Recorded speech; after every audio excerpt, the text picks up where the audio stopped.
एक ये मीडिया के बंधु यहाँ हैं, इनसे भी माफी चाहता हूं। फिर दो छोटी छोटी लघु कथाएं सुना दूंगा 3-3 लाइन की।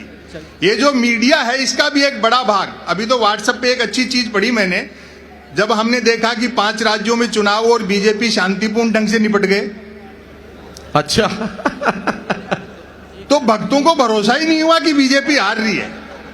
जब वो जी न्यूज पर हारी तब जाकर के तसल्ली हुई कि हार रही। जोरदार ताली, जोरदार ताली। दोस्तों ये मीडिया दिखता दिए के साथ है लेकिन है हवा के साथ। ये आजाद भारत में पहला मौका है जब गलती सरकार करती है, मीडिया सवाल विपक्ष से करता है। प्रधानमंत्री कदम ताल करता है तो मीडिया उसे मार्च पास्ट बताता है। वो टेलीविजन पे बहस देखते हो आप, अमूमन 4 जन बहसी आते हैं, जैसे किसी जमाने में अवध के नवाब मुर्गे लड़ाते थे।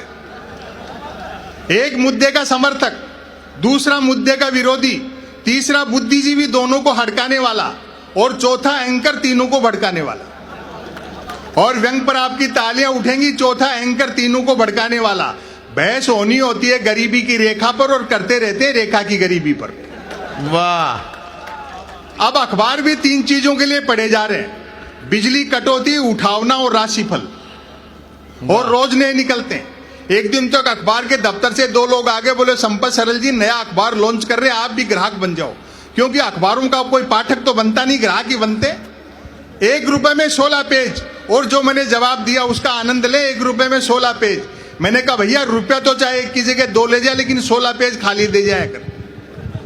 वाह वाह वाह। फिर मैंने रिसर्च की कि अच्छा। इतने अखबार बिकते कैसे हैं। तो अचानक एक दिन एक अखबार के दफ्तर से फोन आया, बोलो संपत सरल जी आज आपका नाम हमारे अखबार में छपा। मैं बड़ा खुश हुआ, जी आपका अखबार कहाँ मिलता है? बोले हमारा अखबार कोई होकर नहीं बांटता है, जिस किसी का नाम छप जाता है दिन भर वही खरीद खरीद कर बांटता है। तो ऐसे दौरे में मीडिया से आप ज्यादा उम्मीद न रखें। 2-1 लघु कथाएं सुना दूं, टीम बहुत लंबी है जी। सोशल मीडिया का तो यह हाल है, पता नहीं इसे सोशल मीडिया क्यों कहते हैं साहब।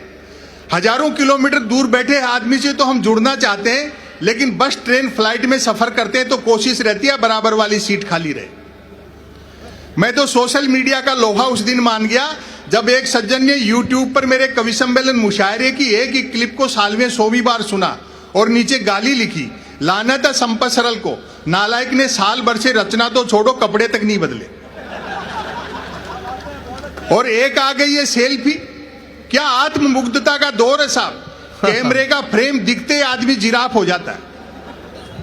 मैं तो देखता हूं कई माताएं बहनें अपनी सेल्फी ले लेकर के सोशल मीडिया पे अपलोड करती रहती हैं। सच बताऊं उन सुंदरियों के चेहरे देखकर मेरे मन में वही भाव आते हैं जो कभी दर्पण में पद्मिनी का चेहरा देख करके अलाउद्दीन खिलजी के आए होंगे। और व्यंग पर तो आपकी अब तालियां उठी, बड़ा धोखे का संसार है साहब।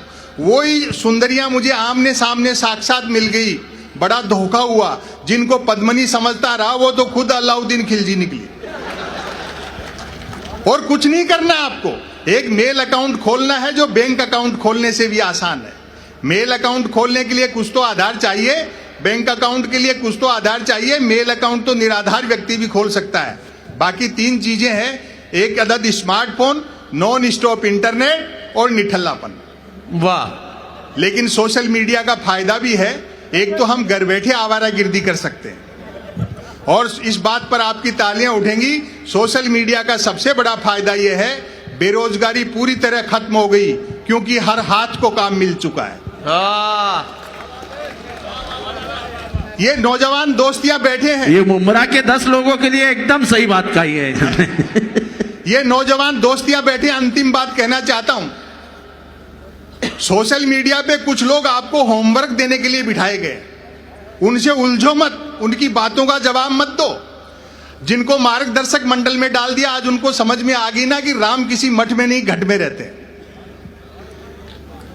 उनसे कुतर्क मत करो।